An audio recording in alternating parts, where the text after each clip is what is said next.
nwanne unu nwaanyị Nwaada Nnenna. Ọ bụ n'oge ọzọ na-ekpo ọkụ oge igirigi ihe ndị mere n'obodo anyị. Ugbu a anyị nọ na Eagle Square ebe a na-eme mmemme nke nnwere onwe nke Naịjirịa nke afọ 62. Ka ihe na-aga n'ihu unu ga na-ahụkwa ọtụtụ ihe ndị nkiri ka ọ na-aga n'ihu. Nọrọnụ na-elenụ Afa Igbo Amaka TV.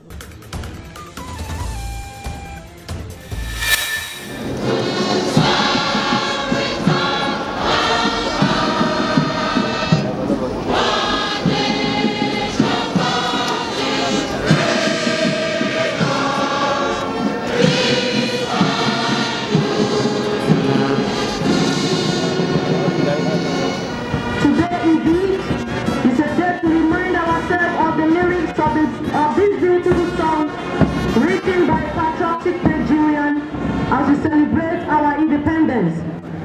It is a clear call to all Nigerians to continue to support the system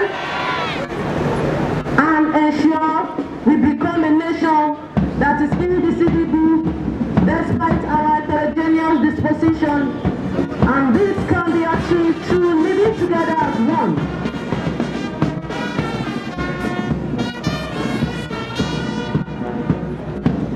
Dịka m kwuburu na mbụ, anyị ga na-akọrọ n'oke Naịjirịa nke afọ 62 nke mmemme independent nke Naịjirịa. Ugbu a dịka anyị na-ebe ugbu a na anyị nọ n'Eagle Square, egosila ọtụtụ ihe ndị gara n'ihu. Ugbu a na dịka anyị na-aga, anyị ga-ahụ ka onye isi ala anyị bụ Muhammadu Buhari, ọtụtụ ndị na-ekele ya. Ka anyị na-agakwa n'ihu, anyị ga na-akọrọ ọtụtụ ihe ndị na-aga n'ihu. Nọrọnụ na-ege na Afa Igbo Amaka TV.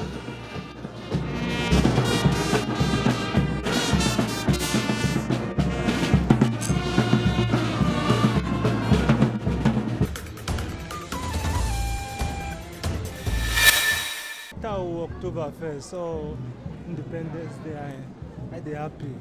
I be eba kaile ainele. Let's see what is going on and celebrate together as our day. Eleghị chere enwere ike ime ka Nigeria aka mma na-abịa for 2023. First, m ga-asị ka I vote the right leaders. Ka onye na-atụrụ vote n'afọ 2023? Peter Obi na onye ọzọ. Peter Obi. Onye anwa nwere vote anyị. Nwanne m ebe a okuzela ya, so enweghị anything else to say. I'm happy maka taa our Independence Day.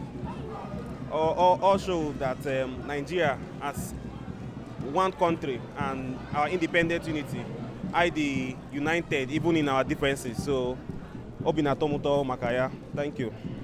Dịka Nigeria mere mmemme nke nnwere onwe ha nke afọ 62 ha, nwere ike ịgwa anyị otu obi dị gị? Obi dịkwa m mma ọfụma maka na Nigeria ọwụzi obele country. So at least I move go somewhere higher.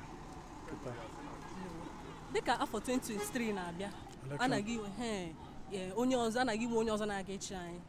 Eleghị chọrọ ka obodo a maọbụ ndị isi anyị ka ha mekwuoro anyị. Ịma na ihe anyị chọrọ kịta o competent leader ka anyị chọrọ kịta. Please onye ga-apụta okwu ife anyị ma na ọ ga-eme ihe okwu. So anyị chọrọ a competent leader, onye dị transparent, and onye ga-edozi obodo a nke ọma. Ka onye nwee votu gị n'afọ 2023? Afọ 2023 a onye ga-enye votu m ka dịkwa m n'obi. Mmanwụ mana na ọjụ mmadụ niile ekeje wetakwa PVC ifa. All the very, very necessary. I need you na this forthcoming election. Thank you very much. I nwere ike gwa anyị otu obi dị gị ka Nigeria mere mmemme nnwere onwe ha nke afọ 62? Well, obi dịkwa m mma in a way, but ịma na onye ọbụla na country a, and then ọwụ mmadụ niile like ka ihe shiwe dị na country a, but to God be the glory. We just have to thank God for life and looking for a better change. Enwe ihe ị chọrọ ka obodo a mee, ha mechara mmemme nke afọ 62 ha, karịsịa ndị na-achị anyị ka ha mekwuoro anyị? Anyway, ndị na-achị anyị emego ihe nọ n'obi ha, and then I look forward for another change, which coming election next year.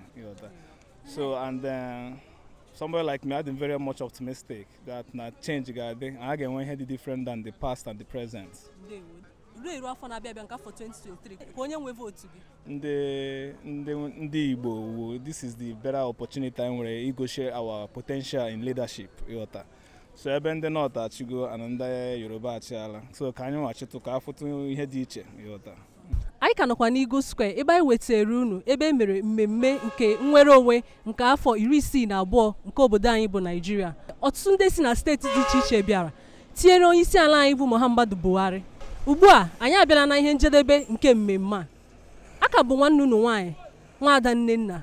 Nọrọnụ na-ekiri Afa Igbo Amaka TV na-eru izu ụka ọzọ mgbe anyị ga-enwetara unu ọtụtụ ihe ndị mere n'obodo anyị na-eru mgbe ahụ. Nọrọnụ nke ọma.